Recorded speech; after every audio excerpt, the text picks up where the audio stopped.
सही बुखारी में जो आया है कि नबी सल्लल्लाहु अलैहि वसल्लम ने कई मरतबा खुदकुशी की कोशिश की, क्या ऐसी बात पैगम्बर इस्लाम के शायान शान सही मालूम होती है? क्या ऐसी रवायत बयान करना सराहतन गुस्ताखी नहीं है? वाकईतन ये गुस्ताखाना चीज है। पैगम्बर के बारे में ये इमेजिन नहीं किया जा सकता कि वो खुदकुशी की कोशिश करेंगे। रसूल अल्लाह का एहतराम भी करना चाहते हैं, साथ में बुखारी का भी एहतराम करना चाहते हैं। दो एहतराम साथ नहीं हो सकते। ये नहीं हो सकता आपके सिहाए सित्ता और उसके बाद कहें कि तौहीन रिसालत का कानून बनना चाहिए। मिर्ज़ा जेलमी ने डॉक्टर सलमान मिसबाही साहब के जवाब में एक क्लिप रिकॉर्ड करवा के अपलोड किया है और अपने इस क्लिप में वही अपनी साबिका रिवायत और साबिका अपने तरीके के मुताबिक मिर्ज़ा जेलमी ने अहले सुन्नत व जमात के अकाबिर सूफिया और बुजुर्गान दीन के ऊपर इतराज़ किया है। और इतराज़ भी छोटा नहीं, बहुत बड़ा इतराज़ वो ये कि ये जो आपके बुजुर्ग बाबे हैं, इन्होंने अपनी किताबों में नबी करीम सल्लल्लाहु अलैहि वसल्लम की तौहीन की है, हुजूर की गुस्ताखी की है। और तुम्हारे इन बुजुर्ग बाबों की किताबों में गुस्ताखाना और तौहीन अमेज़ गुस्ताखाना वाक़यात और गुस्ताखाना इबारत मौजूद हैं, जिनमें सैयदना हज़रत तैफूर इब्न ईसा बाइज़ बुस्तामी रहमतुल्लाह अलैह, सैयदना दाता गंज बख्श अली जवेरी रहमतुल्लाह अलैह और हज़रत सैयदना ख्वाजा मोइनुद्दीन हसन संजरी रहमतुल्लाह ताला अलैहिम, इन औलिया अल्लाह और बुजुर्गान दीन के ऊपर मिर्ज़ा जेलमी ने इतराज़ किया है और ये दावा किया है कि ये तो नबी करीम अलैहिस्सलाम की गुस्ताखी करते रहें, हुजूर की तौहीन करते रहें। सबसे पहले ये बात समझें कि आज की जो गुफ्तगू है, इस गुफ्तगू में मुझे डॉक्टर सलमान मिसबाही साहब का दिफा मकसूद नहीं है। सिर्फ दिफा मकसूद है तो अहले सुन्नत व जमात के अकीदे का और अहले सुन्नत व जमात के जो अकाबिर औलिया अल्लाह और बुजुर्गान दीन हैं उनका दिफा मकसूद है, जिनके ऊपर मिर्ज़ा जेलमी ने तौहीन रसालत का और गुस्ताखी रसूल का फतवा लगाने की कोशिश की है। अब जब हम इन इबारात के हवाले से बात करते हैं तो जवाब जब दिया जाता है, जवाब की दो सूरतें होती हैं। एक होता है तहकीकी जवाब और एक होता है इल्ज़ामी जवाब। मिर्ज़ा जेलमी अपने ज़ोम में इन सूफिया और औलिया अल्लाह की इबारात को गुस्ताखाना करार दे के इनको गुस्ताख करार दे रहा है। अब हम सबसे पहले यह देखते हैं कि मिर्ज़ा जेलमी सिर्फ इन्हीं बुजुर्गों को और इन्हीं की इबारात को गुस्ताखाना और तौहीन अमेज़ कहते हैं या कि और भी कुछ किताबें और भी कुछ इबारात हैं जिनके बारे में मिर्ज़ा जेलमी ने गुस्ताखी का कौल किया हुआ है। तो हम शुरू से बात को चलाते हैं ताकि दरमियान में इन सूफिया की और बुजुर्गों की बात आएगी तो उस हवाले से भी जवाब पेश करेंगे। सबसे पहले हम देखते हैं उन किताबों को जिस तरह मिर्ज़ा कहता है कि ना मैं वहाबी ना मैं बाबी, मैं हूं मुस्लिम, इल्मी किताबी। ये किताबें जो सामने रखी है ना, इन किताबों के बारे में कहता है मैं तो इन किताबों को मानने वाला हूं। और ये किताबें मिर्ज़ा जेलमी ने अपने टेबल पर रखी होती हैं। जिन किताबों की के ऊपर मिर्ज़ा जेलमी ने इतराज़ किया है, सूफिया की जिन किताबों पर इतराज़ किया है, वो किताबें आम तौर पे हमने टेबल पर नहीं रखी होती। हमारे टेबल के ऊपर वो यानी मुकद्दम किताबें नहीं हैं, वो तो तसव्वुफ की किताबें हैं। सबसे पहले कुरान है, उसके बाद हदीस है और फिर फ़िक़्ह है और उसके बाद तसव्वुफ और सूफिया की किताबें आती हैं। हम उनको पहला दर्जा नहीं देते। जबकि मिर्ज़ा जेलमी ने जो किताबें अपने टेबल के ऊपर रखी हुई हैं, ये वो किताबें हैं जिनके बारे में कहता है मैं हूं मुस्लिम, इल्मी किताबी। अब इन किताबों के अंदर ऐसी रिवायात और ऐसे वाक़यात मौजूद हैं जिनके बारे में मिर्ज़ा जेलमी खुद बयान दे चुका है कि ये नबी अलैहिस्सलाम की तौहीन है, हुजूर अलैहिस्सलाम की गुस्ताखी है। मिसाल के तौर पर यह सही बुखारी है। अब सही बुखारी, इसी सही बुखारी को उठाएं या मिर्ज़ा के टेबल के ऊपर जो सही बुखारी, उस सही बुखारी को उठा लें, उसमें 6982 नंबर रिवायत निकालें। उस रिवायत का जो दरमियान में हिस्सा है उसमें यह बात लिखी हुई है इस सही बुखारी में, और मिर्ज़ा के टेबल के ऊपर जो पड़ी हुई है 6982 नंबर रिवायत, उसमें यह लिखा हुआ है कि नबी पाक सल्लल्लाहु अलैहि वसल्लम की ज़ात अक़दस के बारे में कि नबी अलैहिस्सलाम पर जब वही का सिलसिला मौकूफ़ हुआ तो आप अलैहिस्सलाम ने अपने आप को कई मरतबा पहाड़ से गिराने का इरादा फरमाया और इस रिवायत के ऊपर मिर्जा जेलमी ने एक पूरा बयान और क्लिप अपलोड किया है कि नबी अलैहिस्सलाम ने खुदकुशी करने का इरादा किया, और फिर इसके ऊपर यह पूरा बयान दिया है कि क्या नबी करीम अलैहिस्सलाम ने खुदकुशी करने का इरादा किया, और सवाल किया, और किसी ने और सवाल के जवाब में मिर्जा ने यह कहा कि ये जो वाकया कि नबी अलैहिस्सलाम ने अपने आप को बार बार पहाड़ से गिराने का इरादा किया और खुदकुशी का इरादा किया, यह नबी अलैहिस्सलाम की तौहीन है, यह नबी अलैहिस्सलाम की गुस्ताखी है। अब सवाल ये पैदा होता है कि ये जो तौहीन जिसको तुम कह रहे हो, जिसको गुस्ताखी तुम कह रहे हो, ये गुस्ताखी और तौहीन जो तुम्हारे बकौल गुस्ताखी और तौहीन है, और जिस तरह तूने उसको टाइटल दिया है, सवाल ये पैदा होता है ये कहां लिखा है? ये वाकया किसी तसव्वुफ की किताब में लिखा है, किसी सूफी की किताब में लिखा है, या कि किसी और किताब में? वो सही बुखारी में लिखा है। 6982 नंबर रिवायत है सही बुखारी में, इसमें लिखा हुआ है, जिसको तुम गुस्ताखी करार दे रहे हो। अब सवाल यह पैदा होता है कि जो रसूलुल्लाह सल्लल्लाहु अलैहि वसल्लम की गुस्ताखी तुम करार दे रहे हो, इस गुस्ताखी को इमाम बुखारी अपनी सही बुखारी में लेके आए। इमाम बुखारी ने इस वाक्य को सही समझ के अपनी बुखारी में लिखा है, या कि हुजूर की गुस्ताखी और तौहीन समझ के लिखा है? अगर तौहीन और गुस्ताखी समझ के लिखा है तो क्या इमाम बुखारी ने फुट नोट पे या हाशिए में या तालीकन कोई लफ्ज ऐसा जुमला इसमें लिखा है कि यह वाकया तो बयान किया जाता है लेकिन यह वाकया नबी अलैहिस्सलाम की गुस्ताखी है? हरगिज नहीं लिखा। बल्कि इमाम बुखारी की जो किताब है वो अल जामे सही है। इमाम बुखारी अपनी अल जामे सही में यह वाकया लेके आ रहे हैं, रसूलुल्लाह की तौहीन समझ कर नहीं, बल्कि इमाम बुखारी ये वाकया लेके आ रहे हैं। अगर तौहीन होती तो साथ लिखते कि तौहीन है, ये हुजूर की गुस्ताखी है, जबकि ऐसा नहीं। तो इसका मतलब यह है कि इमाम बुखारी इसको तौहीन नहीं समझते, इसको गुस्ताखी नहीं समझते, जबकि मिर्जा जेलमी इसको तौहीन रसालत और गुस्ताखी समझ रहा है।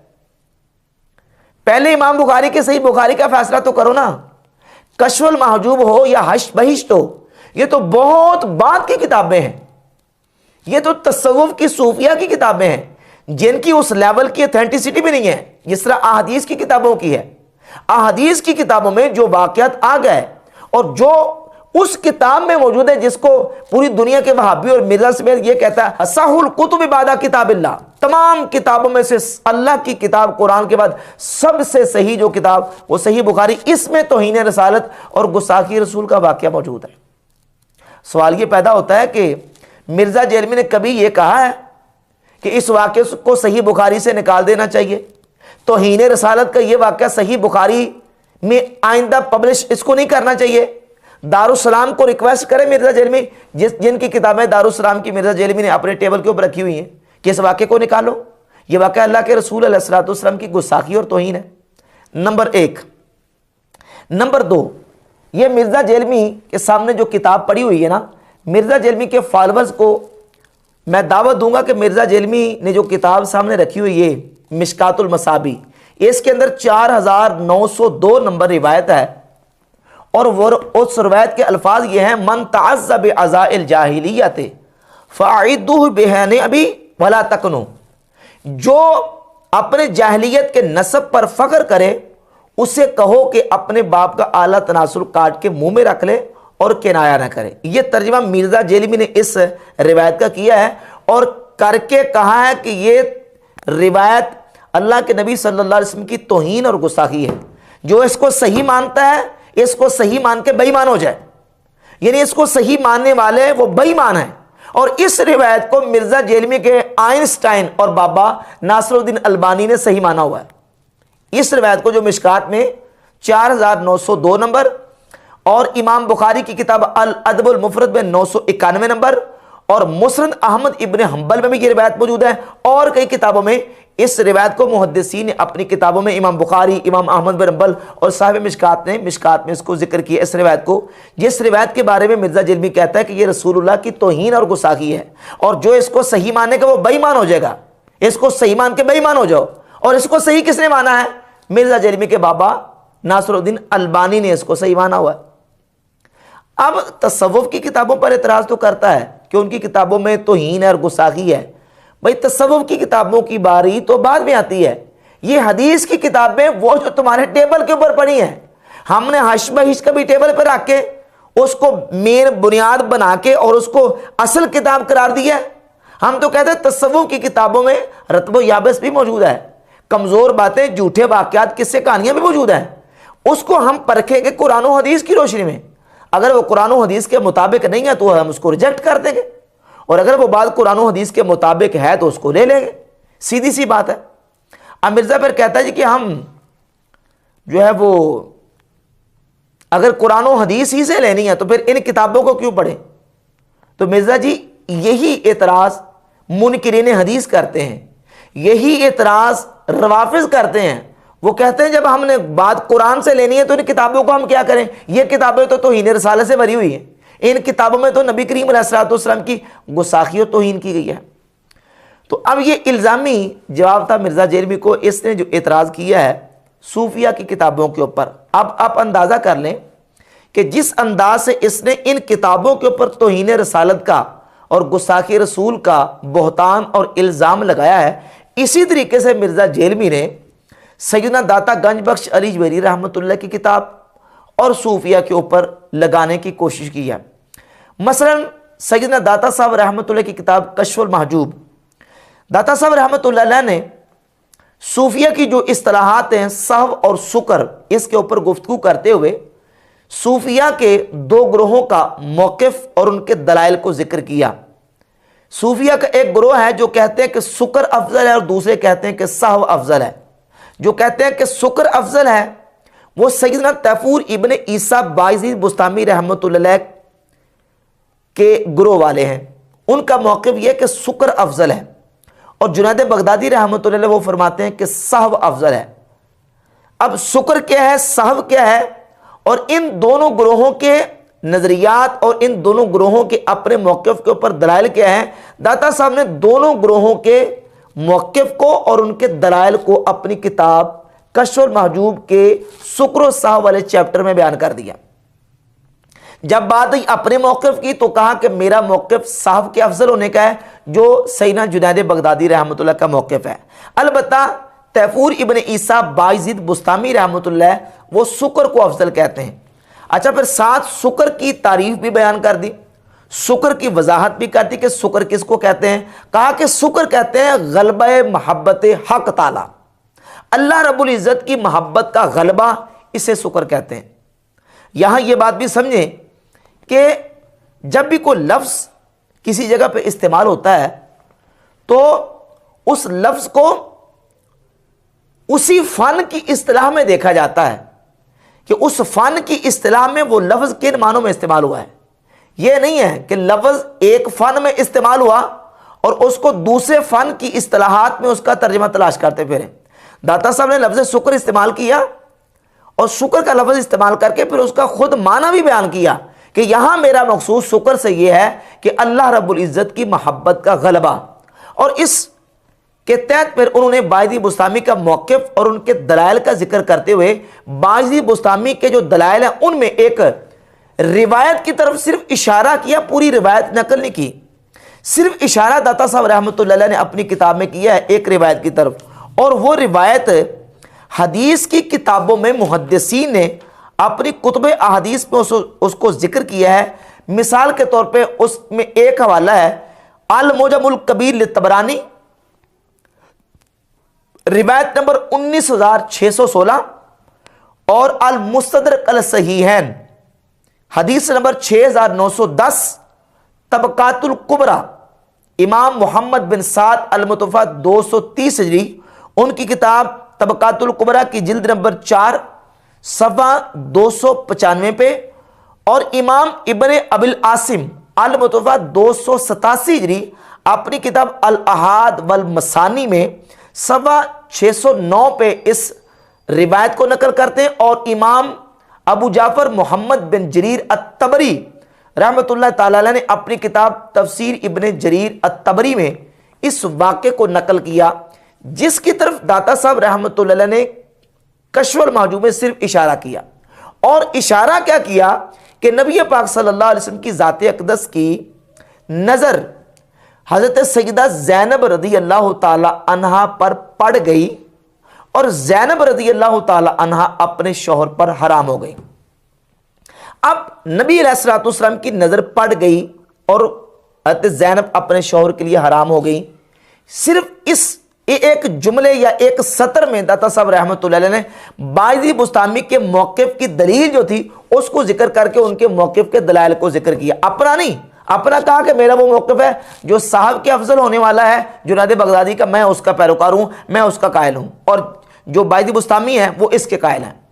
अब सबसे पहले यहाँ ये मैंने हवाला दे दिया कि इन हदीस की किताबों में जो वाक़या मौजूद था, और तफसीर की सबसे मोतबर तरीन किताब तफसीर इब्न जरीर तबरी, इमाम अबू जाफ़र मोहम्मद बिन जरीर तबरी रहमहुल्लाह, जिनके बारे में मिर्ज़ा जलमी के दूसरे बाबा ज़ुबैर अली ज़ई ने अपने मकालात में लिखा है कि इमाम अबू जाफ़र तबरी रहमतुल्लाह ये अहले सुन्नत के बहुत बड़े इमाम हैं।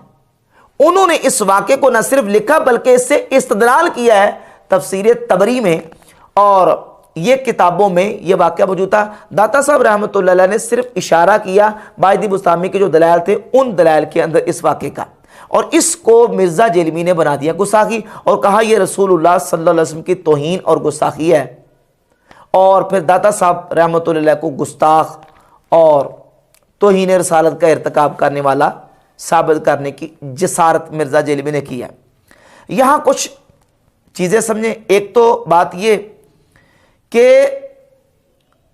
जहाँ तक इस वाक़े को गुस्ताखी करार देने का ताल्लुक़ है, ये बात याद रहे कि ये जब वाक़या पेश आया उस वक्त अभी हिजाब और पर्दा फ़र्ज नहीं हुआ था, और साथ ये भी समझ लें कि अभी ये बिल्कुल अवाइल की बात है, यानी मक्का शरीफ से जब नबी करीम अलैहिस्सलाम मदीना शरीफ हिजरत करके तशरीफ़ लाए तो अभी समझे सदर हिजरत का वाक़या था।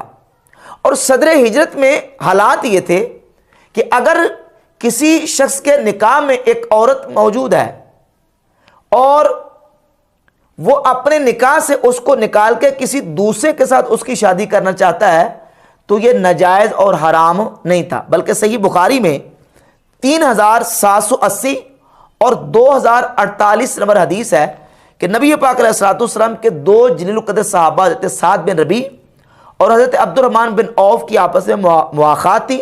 साद बिन रबी के निकाह में 2 बीवियाँ थी। साद बिन रबी सहाबी ने अब्दुर्रहमान बिन औफ रज़ियल्लाहु ताला अन्हु से कहा कि मेरे निकाह में 2 बीवियाँ हैं, वंजुर अय्या ज़ौजतैया, उन दोनों में से आप जिसको देखेंगे और उसको पसंद करेंगे, हवैता नज़ल तुलकानहा, जिसको आप पसंद कर लेंगे तो वो औरत में अपने निकाह से उसको निकाल के तलाक दे के निकाह से निकाल के उसकी इद्दत गुजारने के बाद उसका निकाह आपके साथ कर दूंगा। मेरे पास कहा कि 2 बीवियां हैं, उन 2 बीवियों में से आप देख लें, जो आपको पसंद आती है मैं उसको तलाक दे दूंगा और आप उसके तलाक के बाद आप उनके साथ निकाह कर लें। ये बिल्कुल अवाइल की बात है। सही बुखारी में 2 जगह पे 3780 और 2048 ये 2 रिवायत मौजूद हैं। अब इससे क्या पता चला? इससे यह पता चला कि अभी पर्दा फर्ज होने से पहले बिल्कुल मदीना शरीफ जब हुजूर हिजरत करके तशरीफ लाए, अवाइल में हालात ये थे कि यहाँ तक औरत को देखना और उस के ऊपर नज़र पड़ना तो दूर की बात है, अगर बगैर यानी उसको देख भी बंदा लेता है तो वो मना और नाजायज़ नहीं था। इसी रिवायत के पेश नज़र अल्लामा आलूसी ने तफसीरुल मानी में ये बात लिखी है कि वक़द कान नज़ूल अन ज़ौजते फ़ी सदर हिजरत जारियम बैनहुम, कि सदर हिजरत में किसी औरत को किसी के निकाह से निकाल कर अपने निकाह में लाना ये जारी था, इसमें कोई मुज़ायका और कोई हर्ज नहीं था, इसमें कोई ख़राबी और गुनाह या हर्ज वाली बात नहीं थी। अब ये जो वाक़या जिसकी तरफ दाता सब इशारा कर रहे हैं ये उस दौर का वाक़या है कि नबी अलैहिस्सलाम की हज़रत ज़ैनब रज़ियल्लाहु ताला अन्हा पर नज़र पड़ गई। ये उस वक्त का वाक़या है हिजरत के बिल्कुल आगाज़ में, और फिर अभी अजनबी औरत की तरफ देखना और फिर वो भी अचानक नज़र पड़ जाना, और फिर उसके बाद ये है कि अभी हिजाब और पर्दा फ़र्ज भी नहीं हुआ था। ये उस वक्त का वाक़या है। अगर इन सारी क़ुयूद व शराइत के बावजूद भी मिर्ज़ा जलमी इस वाक़े को या दाता साहब की इबारत को तौहीन रसालत और गुस्ताखी करार दे रहा है कि ये हुजूर की गुस्ताखी है, तौहीन है, तो इससे बड़ी इबारत और इससे बड़ा वाक्या हदीस की किताबों में से ये सही मुस्लिम है, जो मिर्जा के सामने टेबल पे पड़ी होती है। इल्मी किताबी नाम नेहाद के टेबल पे ये सही मुस्लिम पड़ी है। 3407 नंबर रिवायत निकालें और 3408 नंबर, 3407 और 3408 नंबर रिवायत निकालें। और इसके अलावा मुस्नद अहमद इब्न हंबल में 14128 नंबर, और जो तर्जमे वाली मुस्नद अहमद इब्न हंबल है उसकी जिल्द नंबर 8 और उसमें रकम नंबर 14591। और इसके अलावा सुनन अबी दाऊद में 2151, मुस्नद अबी अवाना में 3257, मोजमुल कबीर तबरानी में 19625, शुअबुल ईमान में 5435 और सुन्नत दारमी में 2215 नंबर। ये तमाम किताबों में ये रिवायत मौजूद है कि हज़रत जाबिर रज़ी अल्लाह ताला अन्हु फरमाते हैं कि एक दिन नबी करीम सल्लल्लाहु अलैहि वसल्लम बाहर तशरीफ लाए, और ये जो सही मुस्लिम है, सही मुस्लिम में इसका उन्वान, इस हदीस का उन्वान ये लिखा है, इमाम नबवी ने बाब का उन्वान ये लिखा है कि अगर किसी मर्द की किसी अजनबिया औरत पे नजर पड़ जाए और वो उसको पसंद आ जाए तो अब वो क्या करे, कि उन्वान और हेडिंग और चैप्टर का नाम दिया है। सही मुस्लिम में 3407 और 3408 नंबर रिवायत है। इसमें लफ्ज यह कहते हैं, जाबिर कहते हैं कि नबी सल्लल्लाहु अलैहि वसल्लम की बाहर किसी अजनबिया औरत पे नजर पड़ गई। आप अलैहिस्सलातु वस्सलाम अपने घर में तशरीफ लाए और अपनी बीवी के साथ आके सोबत फरमाई, और बाहर नबी करीम अलैहिस्सलातु वस्सलाम तशरीफ ले गए और आप अलैहिस्सलातु वस्सलाम ने अपने सहाबा इकराम से जाके फरमाया कि औरत शैतान की सूरत में आती है और शैतान की सूरत में जाती है। जब तुम्हारी किसी अजनबिया औरत पे बाहर नजर पड़ जाए तो तुम अपनी बीवी से आके सोबत कर लिया कर लो, ताकि जो तुम्हारे दिल में ख्याल आया है वो दिल से ख्याल निकल जाए। ये सही मुस्लिम के अल्फाज है। और जो सही मुस्नद अहमद इब्न हंबल की 14128 और 14591 नंबर है, उसमें लफ्ज़ है कि रआ इमरातन फ़अअजबतहु, नबी सल्लल्लाहु अलैहि वसल्लम की नज़र एक औरत पे पड़ गई, फ़अअजबतहु, तो नबी सल्लल्लाहु अलैहि वसल्लम को वो औरत अच्छी लगी, भली लगी। ये मुस्नद अहमद इब्न हंबल और सही मुस्लिम की रिवायत है। अब जो वाक्य की तरफ इशारा दाता साहब कर रहे हैं कश्फुल महजूब में, वो तो तौहीन रसालत है, पर्दा फर्ज होने से पहले का, और ये वाक्य पर्दा फर्ज होने के बाद का, हिजाब फर्ज होने के बाद का। और यहां सिर्फ नजर पड़ने की बात नहीं है, मुस्नद अहमद के अल्फाज है फ़अअजबतहु के लफ्ज़ हैं कि वो अच्छी लगी, भली लगी। अगर दाता साहब की किताब कश्फुल महजूब तौहीन रसालत वाली है तो इन किताबों के बारे में क्या फैसला देगा मिर्जा, जो टेबल के ऊपर रखी हुई हैं 3407 और 3408, इसका जो बाब है वो, और रिवायत का तर्जुमा पढ़ के देखें जरा, और मुस्नद अहमद बिन हंबल का हवाला मैंने पेश किया है, और इसके अलावा दीगर किताबों के उनको पढ़ के देखें। औरत पर नजर पड़ गई और औरत अच्छी लगी, नजर पड़ी औरत अच्छी लगी, भली लगी, और फिर घर में बीवी से सोबत फरमाई। अब मुझे बताएं कि अगर इसी तरीके से गुस्ताखियां बनानी है, इसी तरीके से तौहीन रसालत बनानी है, तो क्या ये तौहीन रसालत से किताबें इस अंदाज से खाली रह जाएंगी? सही मुस्लिम तौहीन रसालत से खाली रह जाएगी? मुस्नद अहमद इब्न हंबल, सुन्नत दारमी, मोजमुल कबीर तबरानी, शुअबुल ईमान और दीगर जो किताबें हैं सुन्नत अबी दाऊद, ये तौहीन रसालत से खाली हैं। पहले इनके बारे में फैसला दो, जो किताबों में ये वाक़यात इन किताबों में लिखे उनके बारे में फैसला दो। सिर्फ और सिर्फ सूफिया की किताबों के ऊपर एतराज, लोगों को बज़्ज़न करने के लिए, लोगों को नफरत दिलाने के लिए, और अपनी मनमानी करके कहना कि ये तौहीन और ये गुस्ताखी है, ये बिल्कुल इंसाफ के खिलाफ तरीकाकार है। अब इसी वाले से मिर्जा जेलमी ने एक तो दाता साहब रहमतुल्लाह के ऊपर एतराज़ किया कश्फुल महजूब पर, और एक सईद बादी बुस्तामी रहमतुल्लाह के हवाले से उनके कुछ शतियात और वो चीज़ें जो गलबा हालत के वक्त उनसे सादिर हुई उनको पेश किया कि देखें जी ये तो गुस्ताखी कर दी, तौहीन कर दी। जबकि जहाँ तक बात है सईद बादी बुस्तामी रहमतुल्लाह तैफूर इब्न ईसा की, सबसे पहले उनकी शख्सियत के हवाले से ये समझें कि बाज़ी बुस्तामी ये वो शख्सियत है जिनके ऊपर अहले सुन्नत का और अहले तशय्युअ दोनों का इत्तेफाक है कि ये उम्मत के अंदर मुसलमा शख्सियत है। सुन्नी भी इनकी कदर करते हैं और शिया भी इनकी कदर करते हैं, रह गई बात बायजी बुस्तामी के हवाले से कि ये बरेलवियों के इमाम हैं या ये बरेलवियों के बुजुर्ग हैं, सिर्फ बरेलवियों के, तो ये मिर्ज़ा की बिल्कुल लोगों की आंखों में धूल झोंकने वाली बात है। बायजी बुस्तामी रहमतुल्लाह अलैह सिर्फ बरेलवियों के मुसलमान बुजुर्ग नहीं, बल्कि देवबंदी भी इनको बुजुर्ग मानते हैं, अहले सुन्नत बरेलवी भी इनको बुजुर्ग मानते हैं। और ये फतावा अहले हदीस है, मौलवी अब्दुल्ला रोपड़ी का पहली जिल्द सफ़ा इसका 52 सफ़ा नंबर 52 है। इसके ऊपर मौलवी अब्दुल्ला रोपड़ी गैर मुक़ल्लिद वहाबी आलिम ने बायजी बुस्तामी के बारे में लिखा है, सुल्तानुल आरिफीन सैयदना बायजी बुस्तामी रहमतुल्लाह अलैह। सुन्नी भी मानते हैं, वहाबी भी उनको मानते हैं, देवबंदी भी मानते हैं, यहाँ तक कि अहले तशय्यो भी सैयदना बायजी बुस्तामी रहमतुल्लाह की शख्सियत को मानते हैं। तमाम मकातब फ़िक्र जिनकी शख्सियत के ऊपर मुत्तफ़िक हैं। इमाम बुखारी मुस्लिम को शिया नहीं मानते, बुखारी मुस्लिम की किताबों को शिया नहीं मानते, बल्कि शियों के आप उनके जो रवाफ़िज़ के उलमा के लेक्चर्स और उनके क्लिप्स उठाकर देख लें, वो तो कहते हैं ये सियासता गुस्ताखियों से भरी हुई, नऊज़ बिल्लाह ताला। रसूल अल्लाह का एहतराम भी करना चाहते हैं, साथ में बुखारी का भी एहतराम करना चाहते हैं। दो एहतराम साथ नहीं हो सकते। ये नहीं हो सकता आपके सिहाए सित्ता और उसके बाद कहें कि तौहीन रिसालत कानून बनना चाहिए। जिस मुल्क में सिहाए सित्ता छपे, जिस दुनिया में इन 6 किताबों को सही किताब कहा जाए, जिस दुनिया में बुखारी को कुरान की बहन कहा जाए, जिस दुनिया में बुखारी को कुरान के बाद सबसे सही किताब कहा जाए, उसके बाद रसूल की तौहीन का मौजू खत्म हो जाता है, उनका दिफा हो ही नहीं सकता। तौहीन से भरी हुई जिस तरह रवाफिज का दावा बातिल है, इस तरह मिर्ज़ा जेलमी का भी दावा बातिल है। शिया सुन्नी दोनों मुत्तफ़िक़ हैं सैयदना बायजी बुस्तामी रहमतुल्लाह की शख्सियत के ऊपर।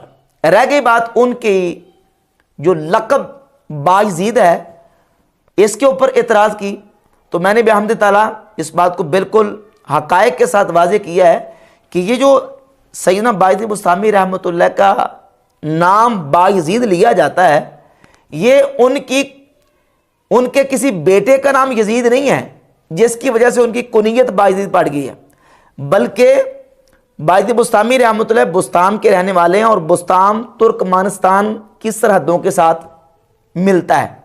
ये यूँ समझें कि ये इलाका ही सारा तुर्कमानिस्तान का बनता था पहले, और अब इस वक्त ईरान की जो ना वो यानी सरहद के अंदर आता है। यहाँ के इलाके के लोगों का ये जो बायज़ीद नाम है, ये बतौर लक़ब के इस्तेमाल होता था। और आप जो तुर्कियों के सलातीन हैं उनमें कई आपको नाम मिलेंगे, बायज़ीद अव्वल, बायज़ीद दोम, बायज़ीद सिवम। ये जो बायज़ीद का बतौर लक़ब नाम इस्तेमाल होता था, ये उस शख्स के लिए इस्तेमाल होता है तुर्कियों के यहाँ जो गोरे चिट्टे रंग का जुर्रतमंद बहादुर नौजवान है और सफ़ेद और गोरे चिट्टे रंग का है, उसको बायज़ीद कहा जाता था। बायज़ीद ये दो लफ्ज़ों का मुरक्कब है। बायज़ी बुस्तामी तैफूर इब्न ईसा को बायज़ीद इसलिए नहीं कहते कि वो यजीद के अब्बा जानते हैं, बल्कि चूँकि वो तुर्कमानिस्तान के इलाके के रहने वाले थे, तो ये लक़ब के तौर पर वहाँ इस्तेमाल होता था। जो गोरा चिट्टा नौजवान बहादुर शख्स है उसको बायज़ीद कहा जाता था। और सलातीन तुर्क जो हैं उनके भी कई ऐसे आपको सुल्तान मिल जाएंगे उनके नाम, जिनके नाम जो है वो इसी तरीके से बायज़ीद अव्वल, बायज़ीद दोम और बायज़ीद सिवम वगैरह उनके नाम मिलते हैं। और जहाँ तक बात है सैयदना बायज़ी बुस्तामी रहमतुल्लाह के बाद शतियात और वो बाद इबारात जो उनसे ग़लबे हालत के वक़्त सादिर हुई हैं, तो उसका जवाब मुहद्दिसीन ने अपनी किताबों में लिखा। बिलखुसूस इमाम ज़हाबी ने अपनी किताब सियर अलाम नुबला के अंदर और इमाम इब्न हजर अस्क़लानी रहमतुल्लाह अलैह ने अपनी किताब लिसानुल मीज़ान में और दीगर मुहद्दिसीन और उलमा ने, बल्कि इब्न तैमिया तक, इब्न ने भी लिखा है कि इब्न तैमिया ने कि ये जो सूफिया के और बुज़ुर्गों के ग़लबे हालत के वक़्त के जो अल्फाज हैं, इनको जो है वो इसी तरीके से महमूल करना चाहिए जिस तरह के सही मुस्लिम की जो रवायत है कि जिस शख्स की मिसाल और तमसील बयान की गई कि उसने शिद्दत फ़रा और ख़ुशी के आलम में ये कह दिया कि अल्लाह ताला के हवाले से कि अंता आबदी व आना रब्बो का, तू मेरा बंदा है और मैं तेरा रब हूँ। तो ये चूँकि अख्ता मिन शिद्दतिल फ़रह हदीस में मौजूद है कि उसने शिद्दत फरा से ये ख़ता की और उसकी ज़बान से ये अल्फाज निकल गए। तो सूफिया से जो गलबे हालत में ऐसे कलिमात और अल्फाज निकलते हैं उनको इसी अंदाज से ऐसे मौके पर मामूल करना चाहिए। और जहाँ तक बात है सैयदना ख्वाजा मोइनुद्दीन हसन संजरी रहमतुल्लाह के हवाले से, उनकी तरफ एक झूठा जो वाक़या मंसूब है किताब हश्त बहिश्त में, मैंने बिहम्द तआला दलाइल से ये बात आज से 4 साल पहले रिकॉर्ड करवाई है कि जो मशाइख चिश्त हैं उनकी तरफ जो मंसूब किताबें हैं उनमें बहुत ज़्यादा इल्हाकात और झूठे वाक़यात और झूठे किस्से उनकी तरफ मंसूब किए गए हैं। जो इस तरह की चीज़ कुरान और हदीस और दीन के बिल्कुल अपोजिट और ख़िलाफ़ जाती हो उसको हम मानने के लिए तैयार नहीं हैं। ये जो चिश्ती रसूलुल्लाह वाला वाक़या है ये झूठा वाक़या है, उनकी तरफ मंसूब किया गया। जिस तरह देखें हदीस और रिवायत की किताबें, तारीख़ की किताबें, आपको बीसियों सैकड़ों ऐसी रिवायत मिल जाएंगी जो नबी करीम अलैहिस्सलातु वस्सलाम की हदीस नहीं है, हुजूर का फरमान नहीं है, सहाबी का फरमान नहीं है, लेकिन झूठे रावियों ने नबी करीम अलैहिस्सलातु वस्सलाम की तरफ वो झूठी बातें मंसूब कर दी, सहाबा किराम की तरफ झूठी बातें मंसूब कर दी। तो अगर हदीस की किताबों में रावियों की रिवायतें सनदों के बावजूद नबी करीम अलैहिस्सलातु वस्सलाम की तरफ झूठी बातें मंसूब हो सकती हैं, तो तसव्वुफ की किताबों में भी सूफिया और बुजुर्गों की तरफ झूठी बातें मंसूब हो सकती हैं। हम इसकी बिल्कुल नफ़ी करते हैं, हम बिल्कुल हरगिज़ इसकी तईद नहीं करते ये झूठा वाक़या है और बिहम्द तआला इस पर दलाइल मौजूद हैं कि ये वाक़या झूठा है। हम इस वाक़े को हरगिज़ डिफेंड नहीं करते।